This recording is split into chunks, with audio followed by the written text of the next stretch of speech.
আমি বলি ও আমার গেস্ট, কিন্তু ওর রাজনৈতিক স্বাধীনতাটা ভালোটা মন্দটা ওকে বাঁচতে দেওয়ার সুযোগ যদি না থাকে, আমি যদি তাকে নিয়ন্ত্রণ করি, তাহলে এইটা আমার লিডারশিপের কোয়ালিটি হলো না। আমি সেই নারী না যে আমি ভিক্ষার থলে নিয়ে পার্টি অফিসের আর আমার বড় বড় নেতাদের কাছে দ্বারস্থ হয়ে ভিক্ষা চাবো, আমাকে নমিনেশন দেন, আমাকে এই পোস্টটা দেন। আমার যদি যোগ্যতা থাকে, আমার যোগ্যতা মাফিক যেই চেয়ারের উপযুক্ত আমি, ওই চেয়ারে আমাকে বসতে দিতে হবে। আমি কিন্তু পুরুষের বিপক্ষে না, আমি বাংলাদেশের মেয়েদের নিয়ন্ত্রিত সাবলীল স্বাধীনতা, মার্জিত যে স্বাধীনতায়, এটাই কিন্তু আমি ছোটবেলা থেকে বিশ্বাস করে আসি এবং আমি যতদিন বেঁচে থাকবো সেটা নিয়ে বিশ্বাস করব। তো এইটা যখন আমি পেলাম না, তো একঝাঁক তরুণীদের এবং ব্যাপক স্বতঃস্ফূর্ত প্রত্যেকটা শিক্ষা প্রতিষ্ঠান থেকে মেয়েরা যেভাবে নেমে আসছে, আমার আত্মা মানে যদি এক হাত হয় তো 10 হাতে রূপান্তরিত হয়েছে। কিন্তু আমি একদিক থেকে আনন্দিত, আর একদিক থেকে হতাশ। নতুন বন্দোবস্তের কথা বলে যে রাজনৈতিক সংগঠনটা আসলো, তারাও সেই ত্যাগী পরীক্ষিত দিনের আলোর মতো, দেখেন আমাদের সময় ভিডিও ছিল না, ফেসবুক ছিল না, ক্যামেরা ছিল না, সেই রাজশাহী বিশ্ববিদ্যালয়ের মফস্বল, যেখানে বিকালের পরে সন্ধ্যার পরে বাইরে থাকা যাবে না, কোনো আত্মীয় স্বজনের বাসায় যেতে গেলে দরখাস্ত নিয়ে প্রফেসর পারমিশন নিয়ে যেতে হতো। এরকম একটা নিয়ম কানুনের ভিতর দিয়ে আমি আমার জীবন অতিবাহিত করছি, শিক্ষা জীবন, এবং 2 বছর আমি 2 টার্মের ভিপি ছিলাম। তো 2 টার্মের ভিপি হলে আমাকে অনেক দোষমুক্ত থাকতে হতো, যাতে আমি আমার মেয়েদেরকে ওই জিনিসগুলো যেটা উচিত নয়, নিয়ম নাই, সেটা যাতে শিখানোর ক্ষেত্রে আমার দিকে আঙুল না ওঠে। খাবারের পছন্দ ভিন্ন হলেও মজার বেলায় সবাই এক। এই জিনিসটা আমি ছোটবেলা থেকে চিন্তা করতাম।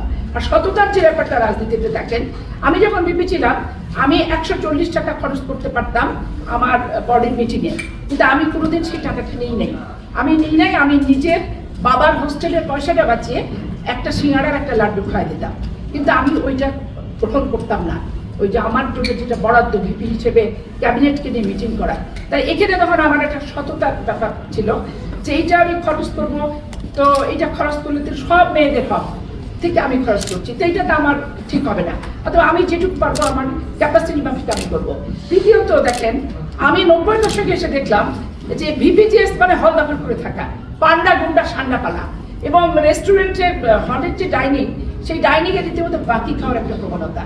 অথচ আমি কিন্তু আমার 4 সিটের রুম, যেটা আমাকে এককভাবে দেয়, আমি নিই নাই, কারণ মেয়েদের এত সিট সমস্যা।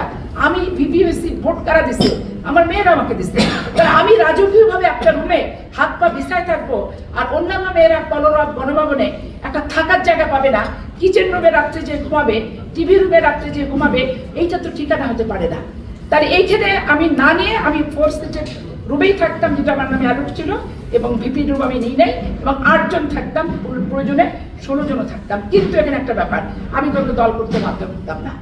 আমার গেস্ট অন্য সংগঠনে মিছিলে যায়, অনেকে আমাকে বলে যে তোমার গেস্ট অন্য সংগঠনে মিছিল করছে, তুমি তোমার দলে আনতে পারো না, এটা কেন?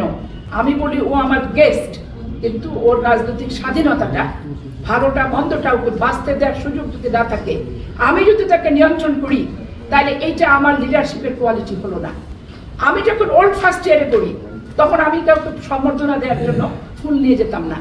আমি যখন ঢাকায় আসলাম, দেখলাম যে সিনিয়ররা হুড়াহুড়ি করে নেত্রীদের কাছে, নেতাদের কাছে যাওয়ার জন্য। আমি ওই ফার্স্ট ইয়ারের মেয়েটাকে আগায় দিতাম।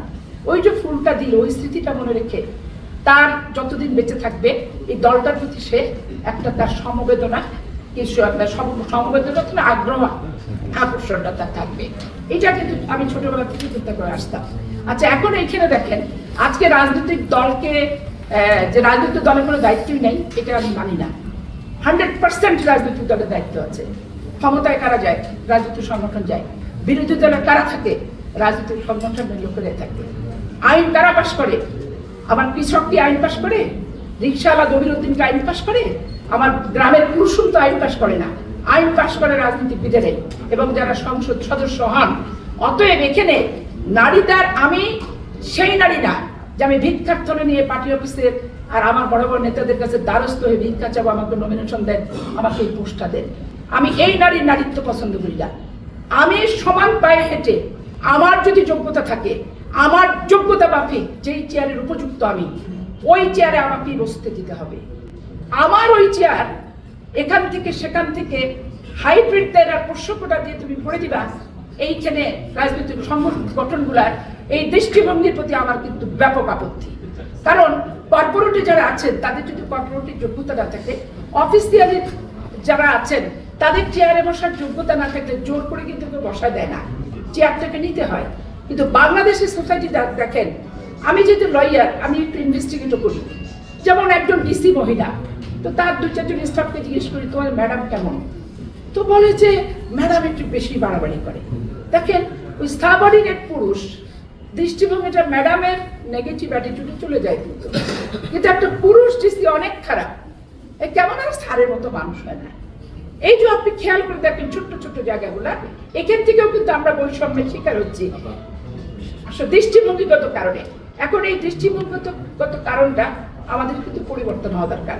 এখন আমি এটা বলি, পরিবর্তন কোনো রাজনৈতিক দল করবে না, সবাই চায় সবার আনুগত্য, সবাই চায় যাকে যে চালিয়ে বেশি আরাম পায়। এখন এক্ষেত্রে দলমত নির্বিশেষে কোনো সকল মহিলাদের ঐক্যবদ্ধ হতে হবে। ইস্যু কি একটাই, নারীর যে যেখানে উপযুক্ত। তৃণমূলের নারী কেউ যদি ভাইস চেয়ারম্যান হওয়ার উপযুক্ত হবে, তৃণমূলের রানী কেউ যদি ক্ষুদ্র ঋণ নিয়ে প্রতিষ্ঠিত হতে পারে, সেটা হবে। উচ্চ পর্যায়ে যারা উচ্চশিক্ষিত নারীরা আছে, তাদের স্ট্রাগল, তাদের স্যাক্রিফাইস, তাদের কন্ট্রিবিউশনের স্বীকৃতি সকল রাজনৈতিক সংগঠনকে দিতে হবে। এখন আমাদের প্রত্যেকটা রাজনৈতিক সংগঠনের কর্ণধার কিন্তু পুরুষ, কোনো মহিলা না। আমরা প্রত্যেকেই ওই পুরুষ শাসিত সমাজের ওই দৃষ্টিভঙ্গির নির্মম নিষ্ঠুর ভাবে পতিত হচ্ছি। এখন এই দৃষ্টিভঙ্গিটা ভাঙার দায়িত্ব, আমরা তো মধ্য পর্যায়ে চলে আসছি। এখন আপনারা যারা আছেন এবং আপনাদের পরবর্তী জেনারেশন এটা দায়িত্ব নেবেন।